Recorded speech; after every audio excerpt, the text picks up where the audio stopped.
Okay.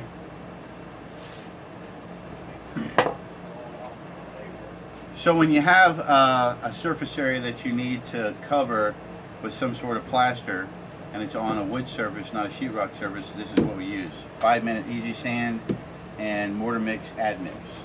You've seen us do this on OSB. We've got a lot of staples in the back of this where we built this. We flip it over, you'll see how pretty it is. I'm going to add a little bit of the, no rocket science here, you just make it to where it's a peanut butter consistency.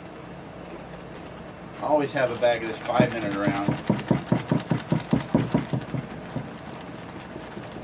And a bag of the add mix around.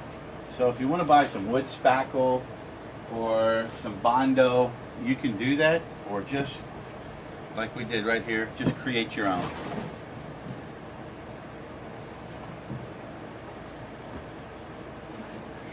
You put a little too much in there. I'm going to have more than enough.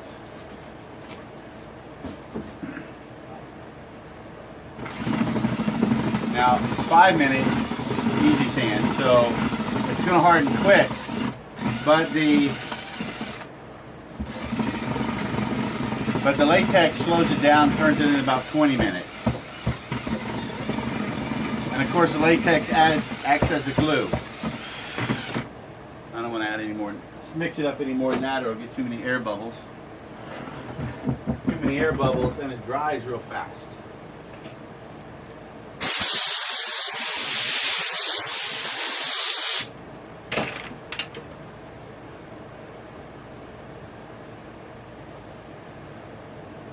Okay, so let's bring you a little closer here and you can see what I'm working on. Can you see all those staples? Some made it, some didn't.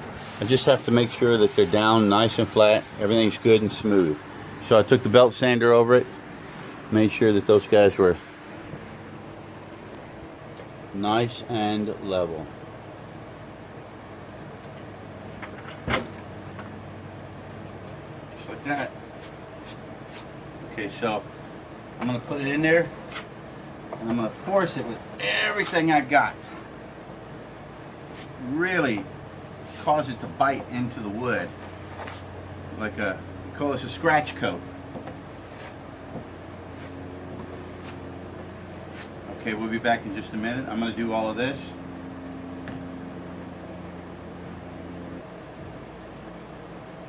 So now that I have a good scratch coat on here, I'm going to go ahead and spread it out a little bit so it's got a nice even, maybe about a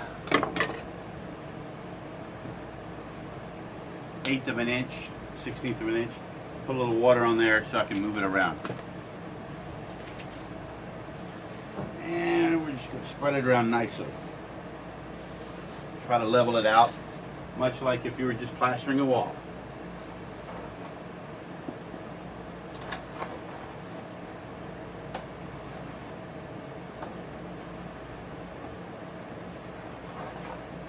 The nice thing about this is that it's lightweight. If I was to put more wood on here, which I would love the look of wood, but it's just going to get too heavy on me, and I need it light.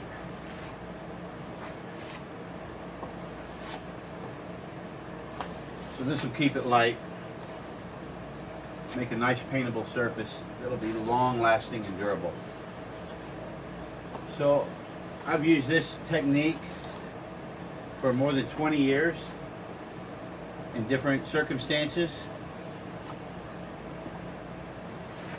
One of the places I like to use it is I took old clapboard houses and the customer just couldn't afford the tens of thousands of dollars to sand all that clapboard down, and the paint was cracking, old paint cracking and peeling off. And so he said, how can we make this look good without just painting over all these flakes? So what we did was we took a plastic spatula and we scribed the plastic to the shape of at least 2 boards of the clapboard, power washed it, primed it, that way we knocked all the flakes off. Then there's an 1/8 of an inch difference of the flakes and where the paint came off and where it didn't come off. And we would take this scribed and cut trowel and we would put this on there, 20-minute. We used 20-minute instead of 5-minute. and then we would run that on there and then lightly sand it and prime it again. And it lasted, well, I've got several homes that I painted over 20 years ago. Of course, you use a quality lifetime paint, and so you prime, then you clean it, prime it, then do all of your caulking work and all of your Bondo work, then prime again. That way you're priming on both sides of the caulking and the Bondo, and then put a heavy coat of paint on it or two. And those houses are over 20 years old and they still look and act like they were painted just last year. All they do from time to time is hose them off. All right, a little bit more water to make this work. Smooth it down so I don't have to sand so much later.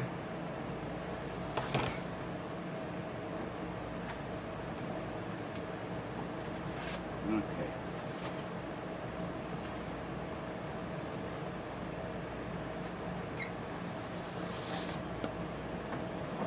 All right. I'm going to smooth this down for a few more minutes until it gets hard, and then I'll bring it back and we'll sand it.